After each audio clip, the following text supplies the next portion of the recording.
Assalamualaikum warahmatullahi wabarakatuh. Seluruh bangsa dan setanah air, jumpa lagi di channel Jagat Lopi itu. Semoga dalam keadaan sehat, tak kurang satu apa, rahmah barokah salam Allah curahkan untuk kita semuanya.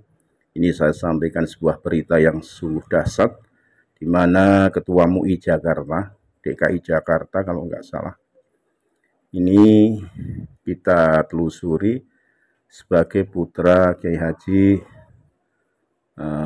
Makmun, ya, Sukron Makmun. Karena memang Kiai Sukron Makmun dan putra telah memulihkan sebuah muhibin akut dan sempat di sini menyampaikan bahwa kepercayaannya mengenai habaib adalah duriyah Rasul, sehingga siapa yang berani mempertanyakan tentang kenasabannya tentunya ini akan menerima sebuah kemurkaan dari Rasulullah Shallallahu Alaihi Wasallam. Sehingga apa yang disampaikan oleh Ketua MUI Jakarta ini dibantah keras oleh Kiai Haji Maduddin Usman Al-Bantani dengan segala referensinya, baik dari kitab nasab, manuskrip maupun tes DNA. Barangkali ini sebagai gambaran penting buat masyarakat untuk diketahui bahwasanya masih banyak pro dan kontra di dalamnya yang masih mengsohehkan atau mengimani habaib sebagai duriyah Rasul, tentunya juga masih ngotot kekeh dengan pendapatnya. Begitu juga dengan yang pro Kiai Haji Maduddin Usman Al-Bantani, tentunya akan menyodorkan sebuah referensi-referensi nyata, baik itu secara sejarah, keberadaan para habaib datang ke Indonesia yang notabene dibawa oleh kompeni Belanda, dan bahkan Habib Usman bin Yahya sebagai mufti Batavia yang dengan serta-merta mengharamkan perjuangan para mursyid Torekoh di bumi Nusantara ini yang terkenal dengan Geger Cilegon. Tidak berlama-lama, mari kita simak videonya perdebatan sengit antara Ketua MUI Jakarta dengan Kiai Haji Maduddin Usman Al-Bantani. Sekali lagi mohon maaf yang karena kehormatan Nusantara miliknya. Assalamualaikum warahmatullahi wabarakatuh. Bahwa dzurriyyah Rasulullah Shallallahu Alaihi Wasallam itu memiliki kedudukan yang istimewa di hati setiap orang yang beriman. Menurut ulama ahli sunnah wal jamaah, anak Sayyidah Fatimah ini, Sayyidina Hasan dan Husain, itu disamakan dengan anak seandainya lahir dari putra Nabi yang laki. Jadi ada banyak dalil yang disampaikan oleh ulama-ulama tersebut, diantaranya begini. Kita mengenal betul ada yang disebut dalam Islam itu ahlul kisah, orang yang diselimuti oleh Rasulullah. Jadi ketika turun firman Allah, innama yuridullahu liyudhiba ankumur rijsa ahlal bait, Allah itu menghendaki untuk menghilangkan segala keburukan dan dosa dari keluarga Rasulullah. Ayat itu diturunkan oleh Allah kepada Rasulullah, maka Nabi memanggil memanggil Sayyidina Ali, memanggil Sayyidatuna Fatimah, dan memanggil dua cucu terkasihnya, itu diselimuti oleh Rasulullah. Dan di situ Rasulullah mengatakan bahwa mereka lah ahlu baiti saya. Oleh karena itu nanti ya para pemirsa, pengertian ahlul bait itu ada pengertian am, ada pengertian khas, ada yang bersifat umum, ada yang bersifat khusus. Ahlul bait sebagai orang yang tinggal di rumah Rasulullah, maka di dalamnya termasuk istri-istri Rasulullah, karena istri Nabi kan tinggal di dalam rumah Rasulullah. Tetapi ahlul bait yang dikatakan memiliki qarabah nasab dengan Rasulullah, yaitu anak keturunan dari Sayyidah Fatimah tadi, Sayyidina Hasan dengan Sayyidina Husain. Nanti kita bisa lihat posisi keduanya ini itu dianggap sebagai anak, artinya cucu Rasulullah, walaupun dari anak perempuan. Itu ketika ada ayat lagi, ketika Rasulullah Shallallahu Alaihi Wasallam itu sudah menyampaikan syariat Islam kepada ahlul kitab. Pada masa itu adalah Nasrani dengan Yahudi yang ada di Madinah. Usana wa anfusakum, dan diri kita semua kan, bahwa nasab ini tidak putus, bersambung usana wa anfusakum, dan diri kita semua, tsumma nabtahil. Ayo kita berdoa bersama, kita berdoa kepada Allah semoga laknat itu turun kepada mereka yang berdusta. Nah, di sini Mbak Eva, ketika Nabi mengatakan, ya, ketika ayat Quran tadi berbunyi nad'u abna'ana wa abna'akum, itu Rasulullah memanggil Sayyidina Hasan dengan Sayyidina Husain. Nah, inilah yang menjadikan banyak dari ulama Ahlus Sunnah wal Jamaah mengatakan bahwa nasab ini tidak putus, bersambung dari Sayyidina Hasan dengan Sayyidina Husain. Pertanyaannya adalah bagaimana mereka yang ada di Singapura, yang ada di Indonesia, yang ada di Irak, yang ada di Mesir. Ini sebetulnya persoalan Ahlul Bait ini, kalau tadi Mbak Eva misalnya itu dijadikan polemik di tanah air, itu kita bisa berkaca sebenarnya dengan dunia internasional. Di dunia internasional itu ada nama organisasi. Organisasi itu seperti kalau di Indonesia itu ada namanya Robitoh Alawiyah. Robitoh itu adalah organisasi. Alawiyah itu dari Sayyidina Ali kan, Al-Alawiyin, keturunan Sayyidina Ali yang dari Rasulullah Shallallahu Alaihi Wasallam. Nah, kalau di Timur Tengah itu disebut Al-Ashraf. Ashraf itu orang-orang yang bernasab mulia. Nah, ini dicatat Mbak Eva. Tradisi orang Arab itu mencatatkan nasabnya. Beda dengan kita. Kita ini tidak peduli nasab hanya kecuali sebatas bapak kan. Karena itu ditanya ketika kita masuk SD, nama bapaknya siapa? Tidak menjadi tradisi kita untuk mencatatkan nasab kita. Nah, oleh karena itu, kenapa nasab mereka itu kemudian menyatakan bahwa saya adalah keluarga Nabi? Karena mereka punya catatan nasab ini, yang nanti nasab ini bisa bersambung kepada Sayyidina Husain dan bisa bersambung kepada Sayyidina Hasan, menyatu kepada Ibunda Fatimah yang menikah dengan Sayyidina Ali, dan Sayyidah Fatimah itu anak keturunan Rasulullah. Jadi di situ ada catatannya. Nah, adapun nanti polemik apakah ini nasab itu sampai kepada Nabi atau tidak seperti yang ada hari ini, kalau saya membacanya secara sederhana Mbak Eva, saya lahir dari tradisi pesantren. Kalau para pemirsa, saya tidak berarti kemudian mengkotak-kotakkan umat Islam. Saya lahir dari tradisi Nahdlatul Ulama, tradisi pesantren. Kita di pesantren itu mengetahui kebenaran ajaran agama itu tidak saja dari membaca Quran, tidak saja dari membaca, menghafal dan memahami hadis, tetapi perilaku dan tradisi guru itu juga menjadi bukti dari keabsahan sesuatu yang kita yakini kebenarannya. Maka kita dulu di pesantren itu melakukan apapun itu mencontoh guru Mbak Eva.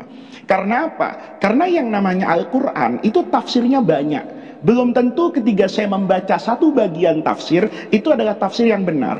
Tetapi ketika dilakukan oleh guru saya yang pasti lebih mengerti dibanding saya, maka itu dijadikan satu keyakinan. Nah, oleh karena itu berkaitan dengan pertanyaan yang paling mendasar dari Mbak Eva, apakah nasab ini sah, benar, ya bisa dipertanggungjawabkan? Saya hanya melihat dari pengalaman saya berinteraksi dengan begitu banyak orang yang tidak saya ragukan kapabilitas keilmuannya dan integritas keagamaannya. Di Indonesia misalnya, hampir semua kiai besar, pemangku pesantren di Nahdlatul Ulama itu menaruh penghormatan kepada yang sering kita sebut habaib ini. Itu kita hormati tanpa kita juga menutup mata ada perilaku satu dua orang. Ini kan kalau kita lihat perilaku yang namanya orang nakal itu di mana-mana kan ada Mbak Eva. Ada ya Kiai ya. Ada satu ajaran yang salah, ya, maka kita harus tahu betul nggak itu salah. Kalau itu memang salah dan itu yang kita pelajari dari guru kita, sampaikan. Maaf Habib ya, sependek pengetahuan saya dulu saya ngaji, guru saya itu bilangnya begini, mohon maaf, betul, selesaikan urusannya gitu loh. Kalau Anda tidak merasa mampu, ya ajak orang yang mampu kan. Artinya ketika ada seorang dokter spesialis kan, kemudian tidak serta-merta pasien itu bisa membantah dokter kan. Betul. Mungkin bisa cari second opinion dari sesama dokter tersebut. Baik, alhamdulillah, salatan wassalaman ala rasulillah, amma ba'du. Maka seperti yang telah disampaikan bahwa nasab Ba'alawi ini tanpa mengabaikan prinsip intelektual humility, bahwa nasab mereka ini telah batal. Nasab mereka tidak bisa diverifikasi secara ilmiah. Pengakuan mereka tidak terverifikasi oleh kitab-kitab nasab yang sezaman atau yang mendekati dari masa hidup sosok yang mereka akui sebagai leluhur mereka, yaitu Ahmad bin Isa yang wafat 345 Hijriah, yang menurut mereka beliau mempunyai seorang anak bernama Ubaidillah yang tidak terverifikasi kitab-kitab nasab yang ada di abad ke-5, ke-6, ke-7, ke-8, dan ke-9, bahwa Ubaidillah ini sebagai anak Ahmad. Kemudian secara ilmu biologi juga telah dihasilkan sebuah kesimpulan berdasarkan para ahli-ahli biologi, baik yang ada di Indonesia maupun yang ada di luar negeri, bahwa hasil tes DNA dari keluarga Ba'alwi ini tidak terbukti mereka sebagai keturunan Nabi besar Muhammad SAW. Jangankan sebagai keturunan Nabi besar Muhammad SAW, hasil tes DNA mereka yang berhaplogrup G kebanyakan ini bukan keturunan Nabi Ibrahim. Jadi jangankan mereka ini terbukti sebagai keturunan Nabi Muhammad, keturunan Nabi Ibrahim aja bukan. Karena dari mulai Nabi Ibrahim sampai sekarang, haplogrup itu haruslah sama antara haplogrupnya Nabi Ibrahim yang J sampai keturunan garis paternalnya yang saat ini ada, harus J semua. Sementara keluarga-keluarga Ismaili dan keluarga-keluarga Israeli yang sekarang ini ada di dunia itu telah terverifikasi garis lurus mereka ini semuanya J1, J, haplogrupnya J. Tetapi Ba'alawi yang mengaku sebagai sama keturunan dari Nabi Ismail, yang kemudian di tengah ada di situ keluarga Sayyidina Ali yang merupakan menantu daripada Rasulullah SAW, hasil haplogrupnya adalah G. Maka berdasarkan dua kesimpulan, yang pertama kesimpulan tesis, tidak ditemukannya data-data dokumen-dokumen dari keluarga Ba'alwi sebagai keturunan daripada Ahmad bin Isa, dan juga data-data kesimpulan yang konklusif dari ilmu biologi yang menyatakan bahwa mereka ini bukanlah keturunan Nabi Muhammad.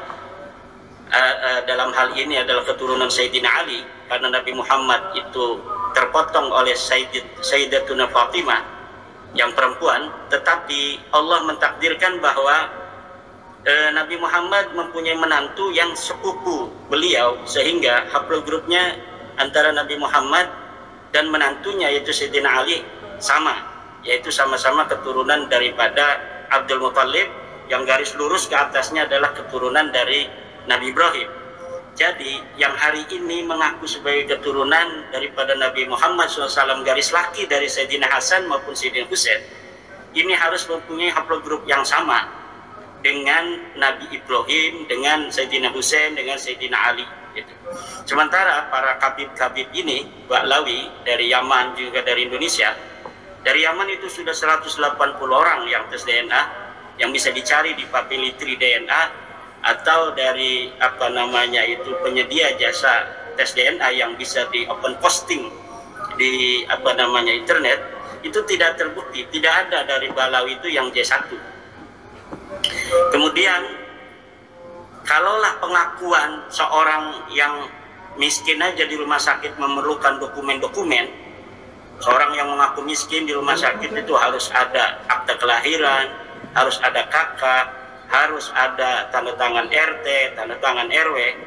Masa iya orang yang mengaku syaraf keturunan Nabi Muhammad SAW, dia tidak mempunyai dokumen-dokumen yang dibutuhkan yang sesuai dengan pengakuannya. Ya, maka sampai sekarang ini yang telah saya katakan beberapa kesempatan yang lalu bahwa saya telah mengirimkan surat terhadap Rabita Alawiyah mengenai kesimpulan saya mereka bukan keturunan Nabi besar Muhammad SAW ini, dan mereka tidak sampai saat ini tidak memberi jawaban, tidak memberikan klarifikasi data-data yang dibutuhkan.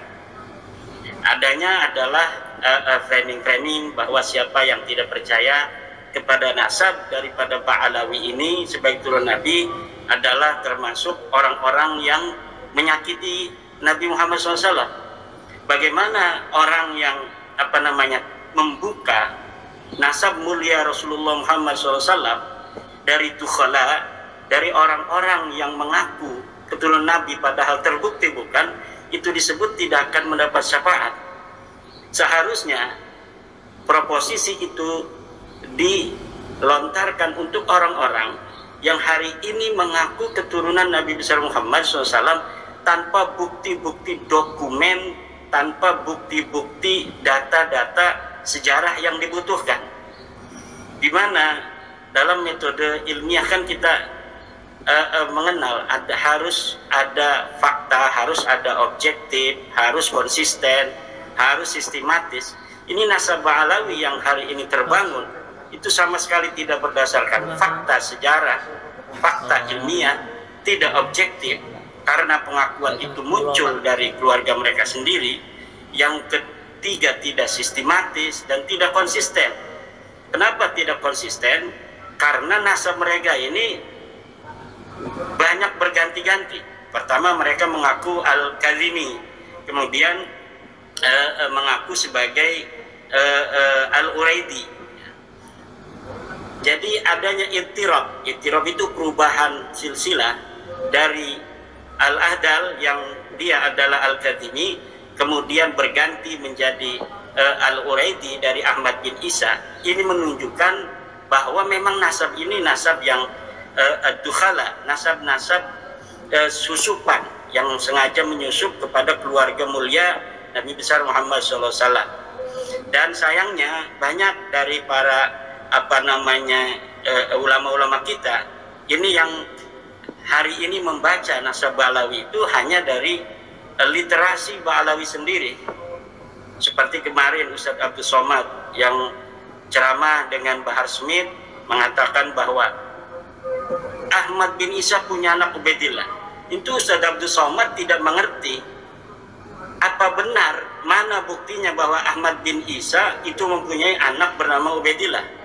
Sementara kitab-kitab yang ada di abad yang paling mendekati daripada Ahmad bin Isa tidak menyebutkan Ahmad bin Isa ini mempunyai anak namanya Ubaidillah.